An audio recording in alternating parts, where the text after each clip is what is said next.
everyone, it's Jenny. Welcome back to my channel. I must begin this video by saying it's been a month or two, or getting towards 3, but you know, life happens. And I have to say a massive, massive thank you to Olive from A Book Olive, who gave me a shout out, and also Katie from Books Things, who gave me previous shout outs because my subscriber count has suddenly grown. So if you're new here, hello, I hope you enjoy this and my scattiness. I really aspire to Olive and Katie because they're both booktubers that are really good at describing books in a succinct, compact way, and I am the opposite, being the queen of rambles. So if that's your jam, then you're in the right place, friends. And I'm here with my gin. I'm here to talk about my 2020 reading goals. Exciting times. It's never too late to talk about your goals because, you know, they're an all-year thing, not just for January. And I'll be honest, my reading year, or just generally my year, has not been the best so far. So I'm here to re-motivate myself. So let's get going. Gin first, obviously, priorities. So I have my notebook here that you can't see because my handwriting is awful. And the first thing I want to do is not pressurise myself with reading this year, because I read 300 books last year. Before anyone gets impressed about that, a lot of them are audiobooks, which I listen to in a fast speed because I can't deal with slow audiobooks. And also I read a lot of short books, and I don't have a full-time job, I'm a student, so of course I read a lot of books. I had that freedom, so it's not like it's the biggest deal, but I definitely felt a pressure, and it changed what I chose to read sometimes. And the last book that I read was really short, and I read it on New Year's Eve, and I felt this great sense of urgency that I think stopped me enjoying it. Not that I would have enjoyed it that much anyway, it was disappointing, but it was still annoying that I felt like I just had to read it, and I couldn't really focus on the story at all. So I set 100 books for my Goodreads goal. I would really like to read 150, but I'm just happy to read 100. That's my minimum every year now, I think, and I quite like not reading with that pressure, feeling like I have to read and like I've wasted time if I haven't been reading. So that's my number one thing, is just to chill out, because reading should be fun, right? And then my next thing is to buy less books, because I did well last year. I set a limit of 50, and that's great. And I was going to say, oh, I only want to buy 30, but I've already bought 26 books. I really hope my dad isn't watching this video. I'm not sorry if you are, Dad, but even though I hold a lot of books, I have bought lots, and I got my TBR down from just over 300 to 181 last year, and I'm back up to 200, so that is problematic, obviously. So I'm going to try and, I don't want to say 30 is possible, because I'm probably going to buy more than 4 more books this year, but I'm going to really try and buy, I don't know, maybe 40 maximum. I don't want to give a number, but just less books. That will be good, because one of my biggest goals this year is to get my TBR down to under 100. Because if you don't know, I really want to get to 0 one day. I think if you give me 2 years, I could do it, but that means not buying books.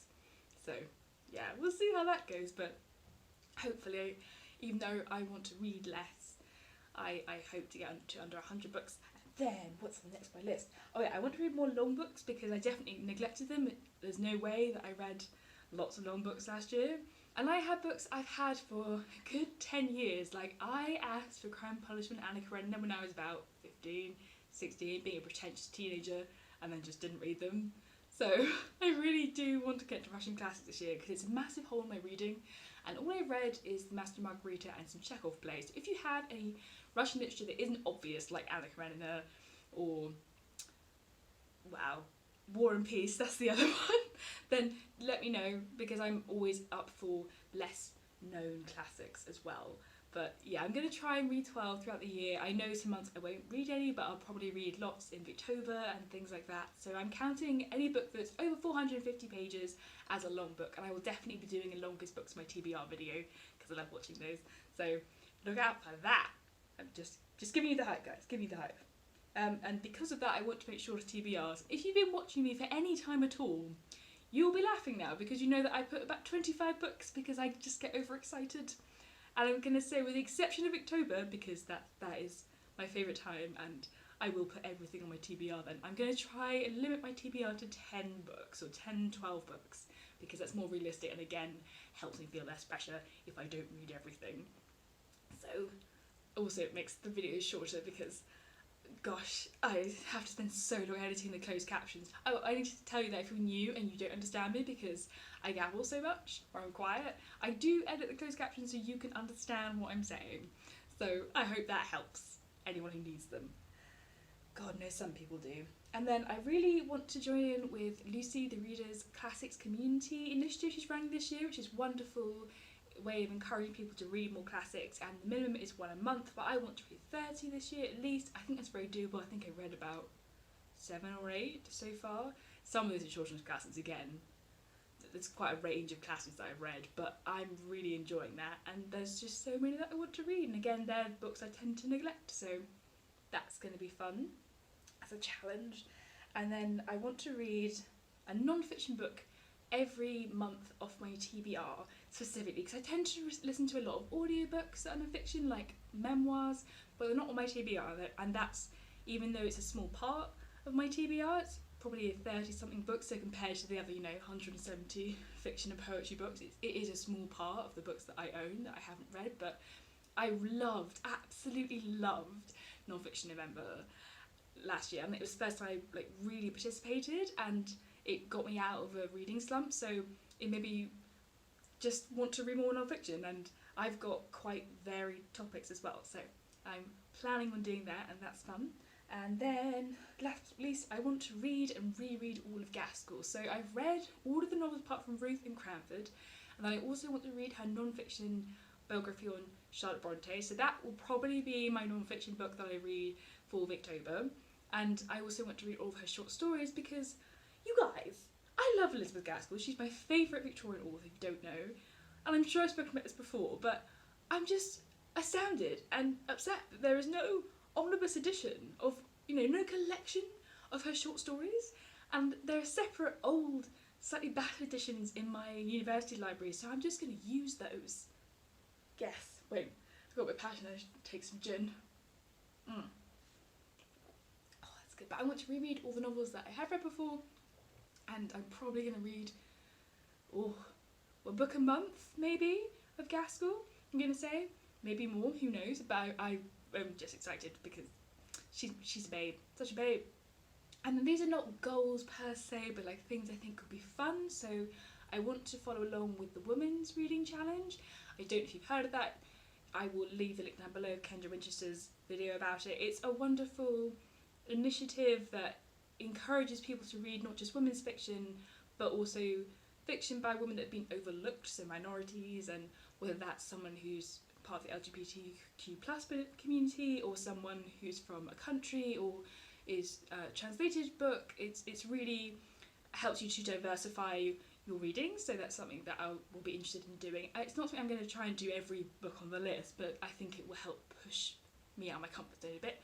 And then I also thought it would be kind of fun to do a video where I read the top 5 and the bottom 5 of my TBR, because I love watching those, and it's also a good way of getting books down off my TBR, so obviously. So I think, let me sort my notes, is that it? Yes, those are my goals. Sorry, I barely breathed. I made it drink much gin. I can rectify the situation.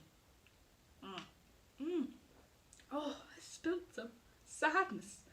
Yes, and I'm going to say the only book buying rules I have at the moment are that I'm trying to read books within a year of buying them, and if I have a book by an author that I haven't read, or multiple books by an author, I cannot buy another one. That said, I bought 3 Iris Murdoch novels, because Vintage just did really pretty editions, you guys, and I haven't read her before, but you just know you're going to love someone, and I just needed them, okay? So apparently that's a flexible rule, but I'm going to try and stick to it now. So yes, no more books if I've still got one on the shelf that I haven't read by that author. Okay, right. Sorry, this is a bit of a boring, urgent video, but I just wanted to make one again. I'm, as you can tell, very rusty from filming, or not filming even, but I hope to be regularly uploading now, because I've really missed it, but I've just been dealing with a lot, and Christmas, busyness, work, life, all those things. So I'll stop that. But I hope that you are having a good start to your reading year. We're quite far into it now, really, because it's ridiculously almost March, but tell me your reading goals, because I love hearing stuff like that. I love watching goals videos. If you have a goals video, let me know, leave it link down below, I'd love to see it, and I will see you soon for Bookish Shenanigans. Bye!